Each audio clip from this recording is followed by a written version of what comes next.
Good morning, Ian Crouch with your 8:30 Hunter News update. The latest data out today shows gaps in the child protection system in the Hunter and Central Coast regions is getting worse.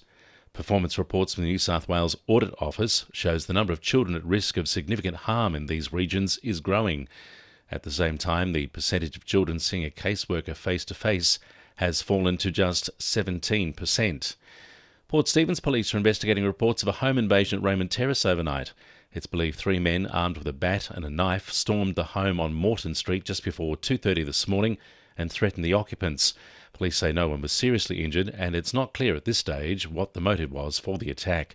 Investigations are continuing. For the first time in more than 10 years, a Hunter MP is set to be elevated to the front bench of federal cabinet. Prime Minister Anthony Albanese is expected to announce a cabinet reshuffle on Sunday, following news Indigenous Australians Minister Linda Burney and Skills Minister Brendan O'Connor are retiring at the next election due by May next year. It's reported Shortland MP and Defence Industry Minister Pat Conroy will be elevated to the front bench. He would be the first Hunter Labor MP to be promoted to cabinet since former Hunter MP Joel Fitzgibbon was made Minister for Agriculture, Fisheries and Forestry in the second Rudd government in 2013. Transport for New South Wales is hoping to avoid a repeat of last October's traffic chaos on the New England Highway over the Taro Bridge. They're urging motorists to prepare now for the likelihood of lane closures and long delays as major repairs get underway from 3 o'clock next Saturday, August 3.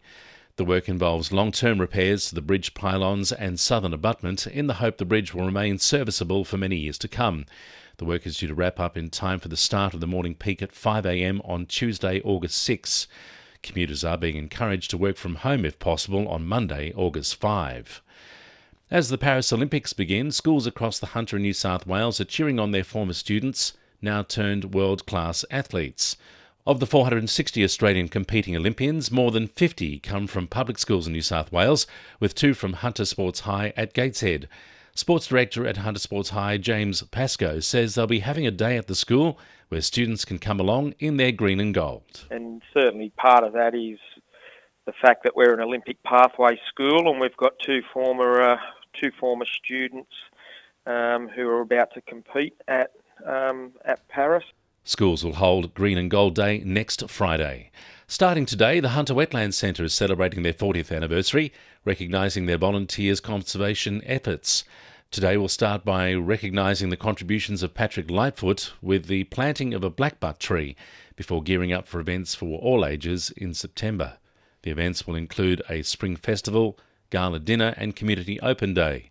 Wetlands General Manager James Wilson says they're grateful for all their dedicated volunteers and are excited to recognise Patrick's efforts. He works a lot with the Australian Plant Society as well, and so he's been involved in tracking all the plants, and over the last 40 years he's been a big contributor to helping us plant over 370,000 plants on site. So he's played a huge role in the centre. I mean, the blackbutt is a very impressive tree, and I think it's just a great way to recognise his contribution to the centre.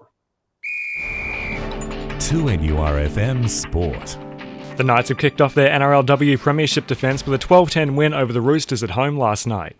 The side withstood multiple sets from the Roosters early on in the match, before tries to Olivia Higgins and Abigail Roach helped put them up 10-0 at the half. Co-captain Hannah Southwell says she's proud of their defensive effort, but there's still some room for improvement. That first 20 was definitely a grind, but I think it's a credit to us. We've worked really hard in the off-season. There's a few things we've got to work on coming into next week, but I'm really proud of the girls' defensive efforts, but yeah, like we said, we've got a little bit to work on.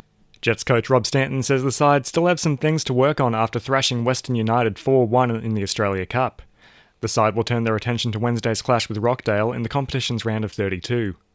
And Adamstown junior Claire Wheeler has made her Olympics debut for the Matildas in this morning's 3-0 loss to Germany. That's sport, I'm Jack Seymour. And the winning numbers in Powerball are 5, 6, 7, 8, 12, 16 and 17, and the Powerball is 13.